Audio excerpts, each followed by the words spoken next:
Hello and welcome to Untwisted Threads. This is Cascade Yarns Cantata. The 70% cotton, 30% merino wool yarn features 45 colors.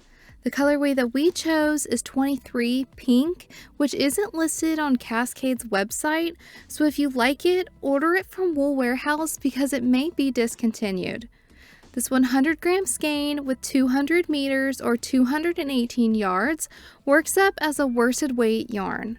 The suggested gauge on a US 9 or 5.5 millimeter needles is 18 stitches per 4 inches or 10 centimeters. For our swatch, I will be using a 5.5 millimeter needle size. In today's video, we're going to review and score Cascade Yarns Cantata using our 5 categories, which are availability, softness, traction, durability, and cost, to help you decide if this is the best yarn for you and your next project. Stay tuned until the end for a few pattern recommendations as well. Would you like to see how all of our yarns compare to one another or enter to win our monthly giveaway? Join our free newsletter linked in the description box below. Let's get started. For availability, we give Cantata a score of 4 out of 5.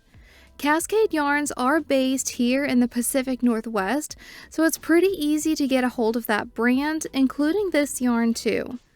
You can find it on webs, smaller shops like Wool & Company and Paradise Fibers, and at Wool Warehouse in the United Kingdom. It's not like Cascade 220 where it's everywhere you look, but you do have a lot of options where you'd like to purchase it from. For softness, we give it a score of 4.1 out of 5.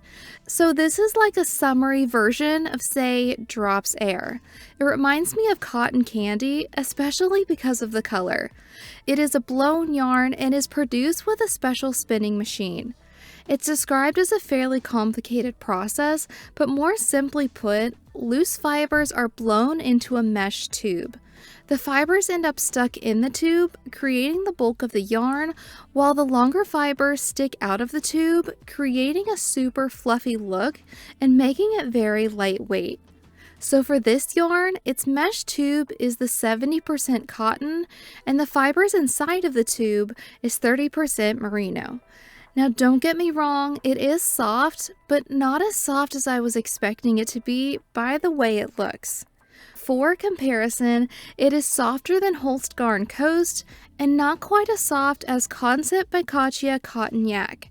I'd say it's pretty comparable to Filcolana Peruvian or the fiber company Luma.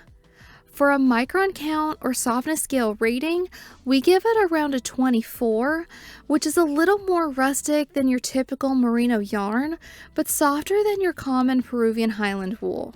It's probably the high cotton content that brings its softness down, which is a shame because I think it has so much potential to be softer. If it's not a Pima or Egyptian cotton being used, it just may be too dry of a feeling for the merino yarn to really overpower it and make it less noticeable. But nonetheless, it wasn't itchy or irritating my skin. I do love that this cotton merino blend is lightweight. The mostly cotton content will keep you wool, and the airiness of the mesh tube construction could give you a little bit more of a breezy touch. For traction, we give it a score of 4.5 out of 5. Unlike some alpaca yarn lookalikes that we have reviewed on this channel, this one was great to work with. The merino wasn't sticking to itself, it had a great glide. I loved working with it. It acted like a soft yarn would, not getting caught, splitting, or slowing down my knitting speed. Now I do want to mention to be careful not to pull on the end of the yarn, as the cotton mesh tube will unravel. For durability, we give it a score of 4 out of 5. As far as yarns go, cotton is a pretty durable choice. It has a high tensile strength, meaning that it's incredibly long-lasting.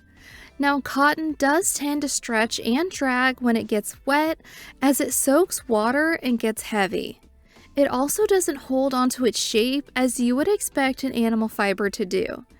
Now, merino yarns are more delicate since it's a softer, finer fiber. And I do imagine that the merino helps the cotton to hold its shape.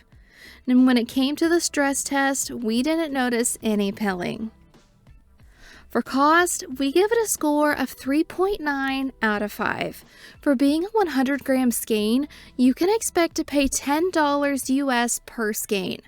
That breaks down to about 4 cents per yard, meaning a size medium sweater would cost you about $50 US. Overall, we give Cascade Yarns Cantata a score of 4.1 out of 5.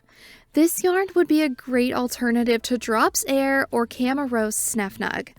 Cost-wise, it's about in the middle, but it didn't felt, show signs of pilling, or stick to itself when knitting.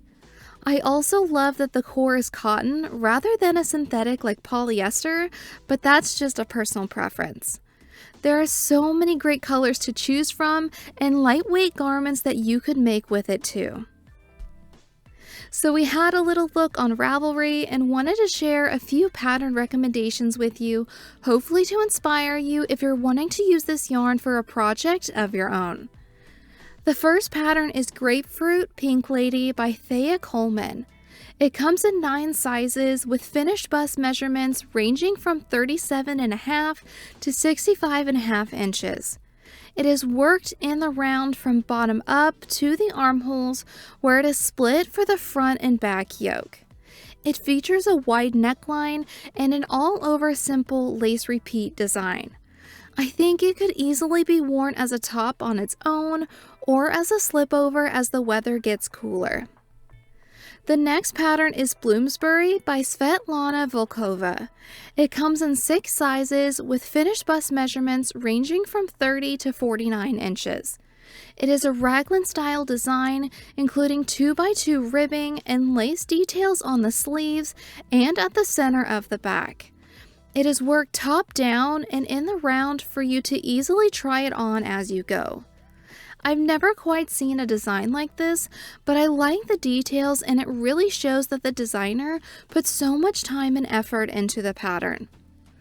The last pattern is the Brioche Bliss sweater by Simone Ryan. It comes in 10 sizes with finished bust measurements ranging from 35 3/4 to 72.5 inches. It is worked seamlessly from the top down with saddle shoulders. It of course features the beautiful squishy brioche stitched rib pattern throughout the sweater. The yoke is first worked in rows to shape the neckline before it's closed to continue working in the round. First, increases are worked for the front and back sides. Then, after reaching full shoulder width, increases are worked for the sleeves, followed by working combined increases for body and sleeves.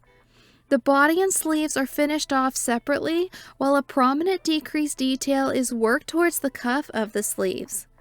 Lastly, stitches are picked up to knit either the turtleneck collar or double folded collar in a 1x1 rib. Have you used Cascade Yarns Cantata yarn before? What yarn would you like for us to do a review on next? We would love to hear your thoughts and recommendations in the comments below. If you enjoyed today's review, please give this video a like and subscribe to our channel, and we'll see you next time.